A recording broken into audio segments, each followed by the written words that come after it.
Bismillahirrahmanirrahim. Assalamualaikum warahmatullahi wabarakatuh. Waalaikumsalam warahmatullahi wabarakatuh. Ini kami dari kelompok 8 akan menjelaskan materi tentang majaz lugawi. Di sini ada saya Farha Firmaningrum dan teman saya Nanda Alika Salsabila. Untuk materi yang pertama akan dijelaskan oleh Ustazah Nanda Alika Salsabila.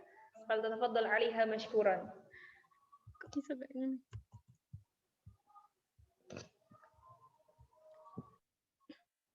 Kalimat dalam bahasa Arab dibagi menjadi dua, yaitu yang pertama kalimat hakikiyah dan yang kedua adalah majaziyah. Hakikiyah yaitu kalimat yang bermakna sebenarnya, sedangkan majaziyah yaitu kalimat yang tidak sebenarnya. Kalimat majaz dibagi menjadi dua, yakni majaz lughawi dan majaz akli. Dan kita kali ini akan membahas mengenai majaz lughawiyah.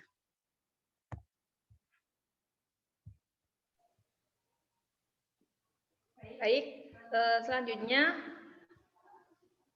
sebelum ini materinya pengertian. Nah, untuk pengertian dari majaz lughawi sendiri itu lafzun istakhdama li ghairihi ma'nahu al-haqiqi li 'alaqah muayyinatin. Fakathiran ma yastakhdimul insan lafzun wa la yaqsud ma'nahu al-haqiqi bal ma'na akhar mukhtalifan. Jadi yang disebut majaz lughawi yaitu lafaz yang digunakan dalam makna yang bukan seharusnya karena adanya hubungan disertai qarinah yang menghalangi pemberian makna yang hakiki atau makna yang sebenarnya. Jadi secara sederhananya yang dimaksud dengan majaz itu adalah lafaz yang digunakan tapi tujuannya itu bukan untuk makna yang sebenarnya, melainkan ada makna lain yang tersirat dari lafaz tersebut.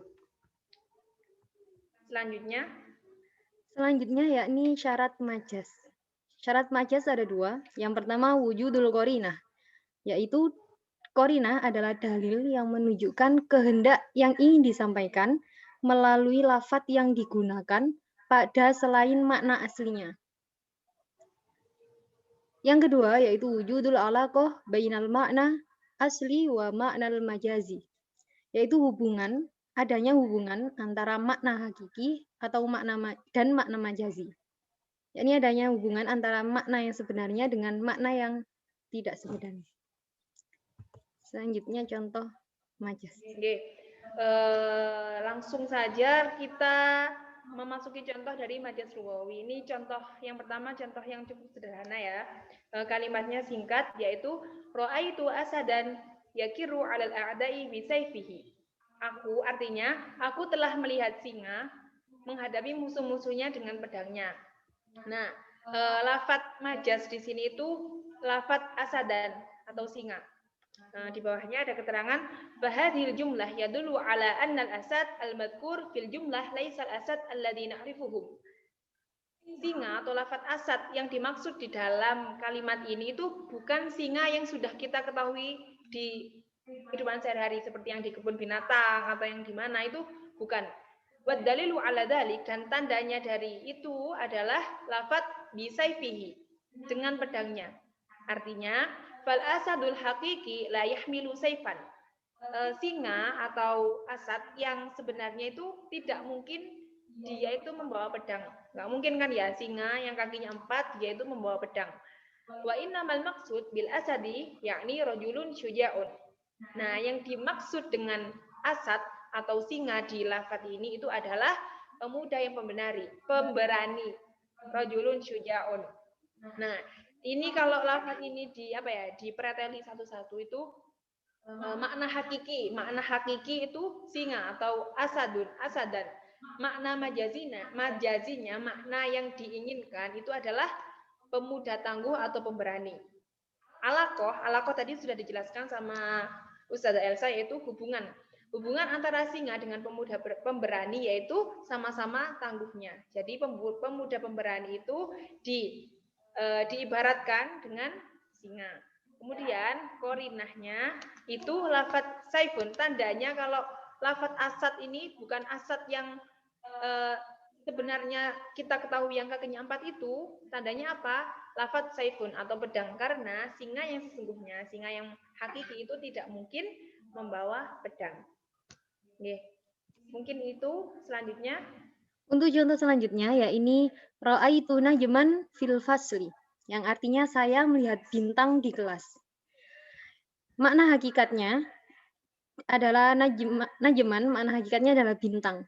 Tapi makna majas atau makna yang diinginkan adalah juara kelas.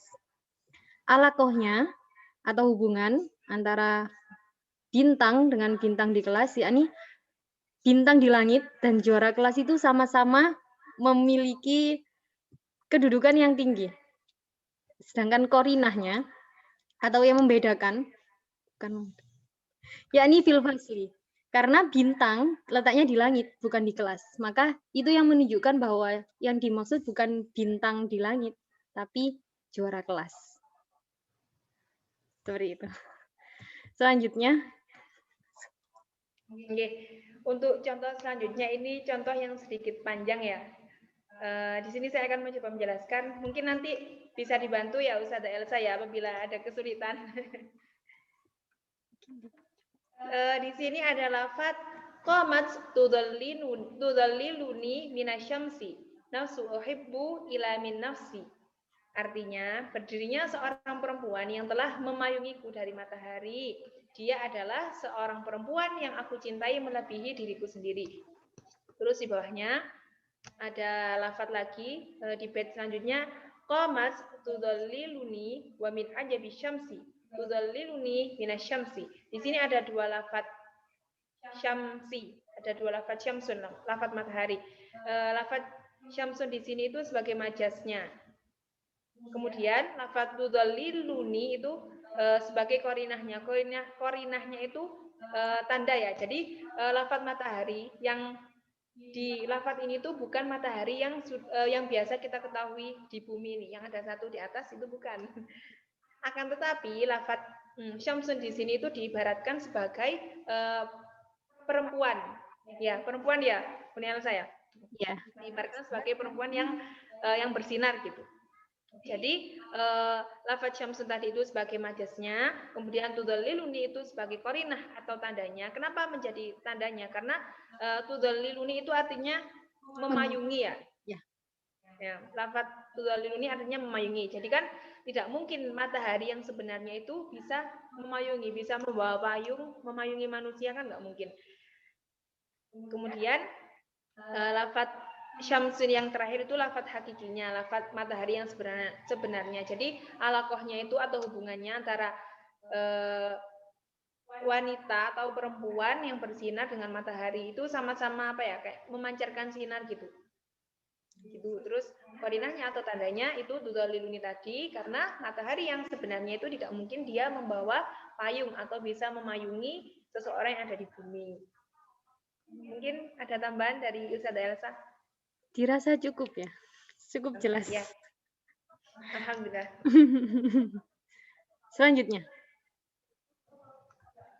Selanjutnya yakni tentang pembagian majas.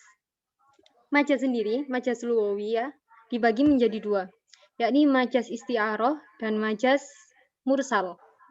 Majas isti'aroh yakni majas yang alakohnya musyabbah atau serupa.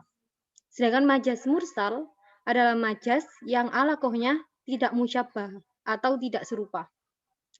Untuk lebih lanjut tentang materi ini akan disampaikan oleh kelompok selanjutnya. Ini hanya sekedar info supaya pengen tertarik. Oke. Sekian dari kelompok kami. Apabila ada kurang lebihnya mohon maaf. Wassalamualaikum warahmatullahi wabarakatuh. Waalaikumsalam warahmatullahi taala wabarakatuh. Terima kasih sudah menonton. Semoga paham di UAS-nya ya. Semangat.